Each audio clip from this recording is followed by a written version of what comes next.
na pagbati sa ating lahat na nandito ngayon sa harapan ng Malaysian Embassy. Ngayon ay nasasaksihan nyo yung pagkilos ng mga mamamayang Moro kasama ang ulit. Pag-aakit ng mga mamamayang Moro, partikular ng mga mamamayan ng Sulu, doon sa lupain ng Sabah, Malaysia, at ang ginagawang pag-atake ng Malaysia. Kung ano ang tunay na iso ng Sabah. Hindi, kung meron man hindi nakakaalam na iso ng Sabah, si Aquino na lamang yun sa kanyang pamahalaan.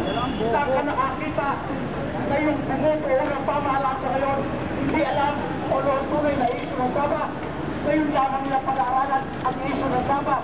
Sa madaling salita, na hindi ano pang kumbirahin ang pamahalaang Aquino, si Aquino, sa kanyang maling pagbutas, sa kanyang maling posisyon dito sa nagaganap ngayong krisis sa Sabah. Mga kasama, ang Aquino ito, ano ang katotohanan sa likod ng nangyayaring krisis? Ang katotohanan ay matagal nang inabandona ng pamahalaan ng Aquino ang ating karapatan na bawiin, i-claim ang Sabah na ikamalinaw naman sa kasaysayan ng ating bansa. Walang initan. Tayo magkakapatid. Sabihin lang natin ang katotohanan. At saka i-address lang natin ang issue. Ano ba ang issue na ito? Sabah issue. Nagkagulo-gulo ang Sabah. Bakit? Kasi sabi ng Malaysia, kung Malaysia, Your Excellency, sabihin niyo sa Malaysians, ang Sabah sa Sultan ng Sulu, hindi sa Malaysia. Sino bang nagsabi ang Sabah? Ang may-ari, Malaysia. He who alleges should prove his allegation. Panawagan sa protesta, hindi na yung pagkatake ng Malaysian forces doon sa Sabah, Malaysia sa mga nakasunod ng Sultan Ipoh at sa mga nanirahan doon dahil sa ngayon daw binobomba na ng Malaysian government ang lahat dato at napakaraming mga Pilipino nando doon sa area na yun. Dinadamay nila. Kaya nanawagan kami i-atras at alisin, pawidrohin ang kanilang tropa sapagkat ang lugar na ito kasama sa Pilipinas. Kasama ito sa lupain ng mga Moro.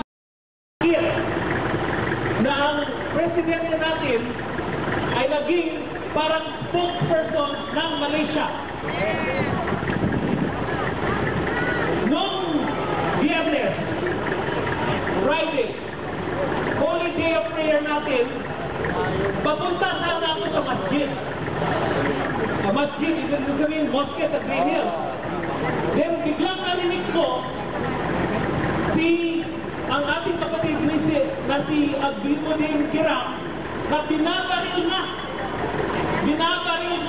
ang mga Pilipino, ang mga kababayan natin dyan sa Malaysia.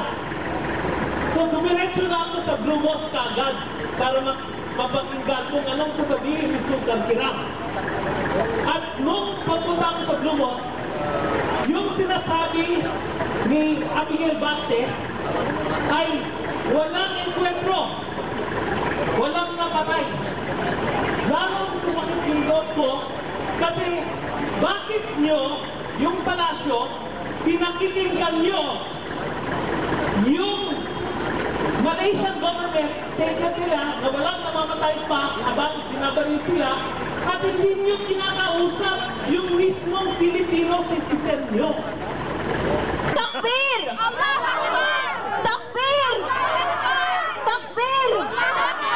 Pambansang soberanya at integridad! Ipaglaban!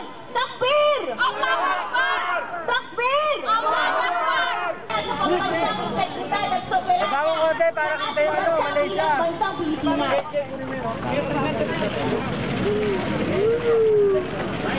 Pambansang soberanya! Ipaglaban!